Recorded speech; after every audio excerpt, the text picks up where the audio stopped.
Assalamualaikum warahmatullahi wabarakatuh.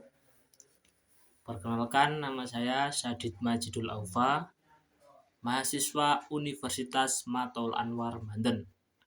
Pada video ini saya akan menjelaskan beberapa hal terkait Mataul Anwar, mulai dari sejarah singkat, 10 tokoh pendirinya, latar belakang pendiriannya, hingga pandangan saya tentang peran Mataul Anwar dalam menghadapi tantangan zaman.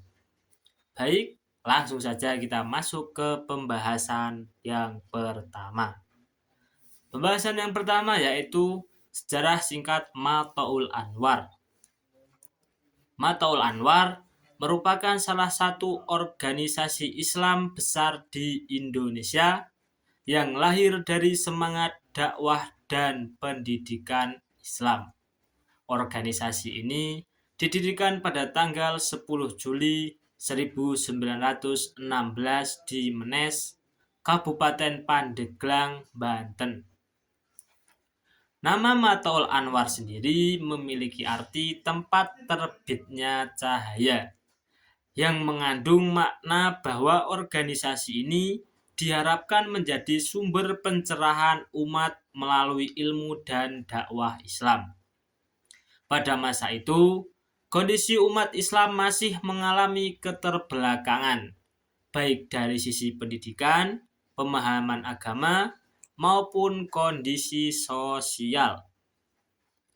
Melihat keadaan tersebut, para ulama dan tokoh masyarakat merasa perlu mendirikan sebuah lembaga yang berfokus pada pendidikan Islam, tanpa meninggalkan nilai tradisi keislaman yang berlandaskan Al-Quran dan As-Sunnah.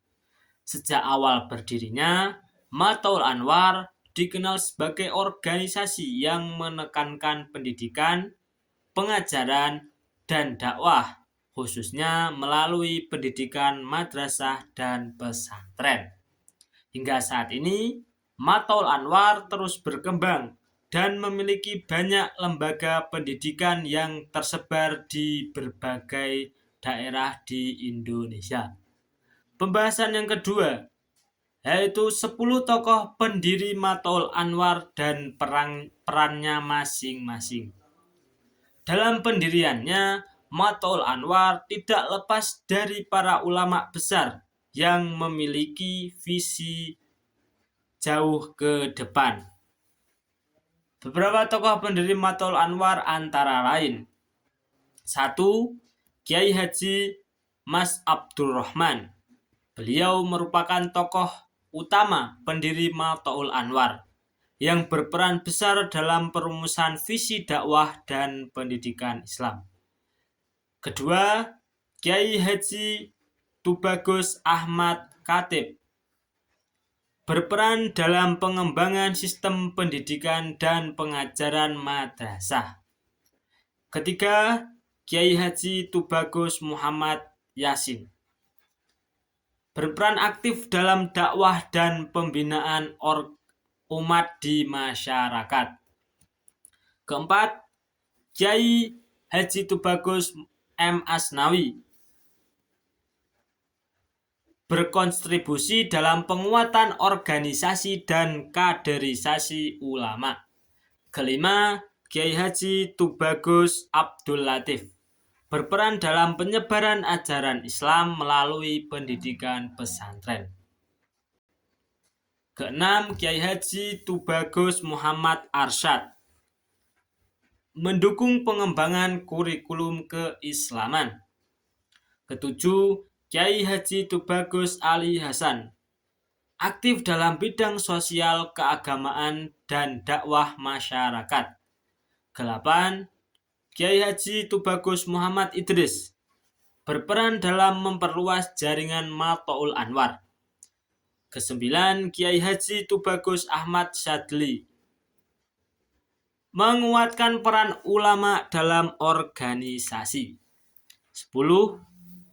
Kiai Haji Tubagus Muhammad Rifai berkontribusi dalam pengembangan lembaga pendidikan Para tokoh ini memiliki satu tujuan yang sama, yaitu mencerdaskan umat Islam baik secara keilmuan, akhlak, maupun spiritual. Pembahasan yang ketiga, yaitu latar belakang pendirian dan tantangan Mataul Anwar ke depannya.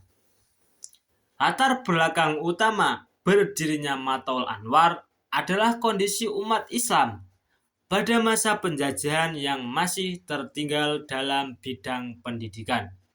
Saat itu, akses pendidikan sangat terbatas dan pemahaman agama belum merata di masyarakat. Mataul Anwar hadir sebagai jawaban dengan mendirikan madrasah-madrasah yang mengajarkan ilmu agama sekaligus ilmu umum. Namun, tantangan Mataul Anwar di masa mendatang tidaklah ringan. Beberapa tantangan tersebut antara lain: 1. Perkembangan teknologi digital. 2. Perubahan pola pikir generasi muda. 3. Arus globalisasi dan budaya luar. 4.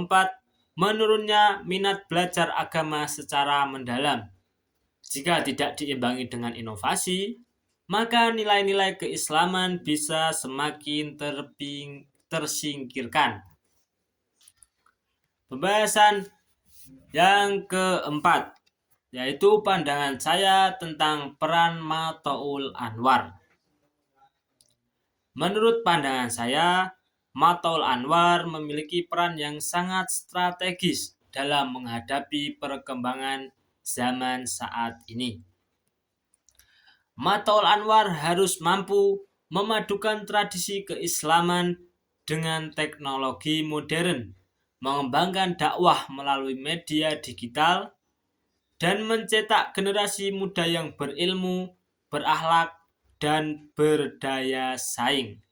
Selain itu, lembaga pendidikan Mataul Anwar perlu terus berinovasi dalam metode pembelajaran agar tetap relevan dan diminati oleh generasi milenial dan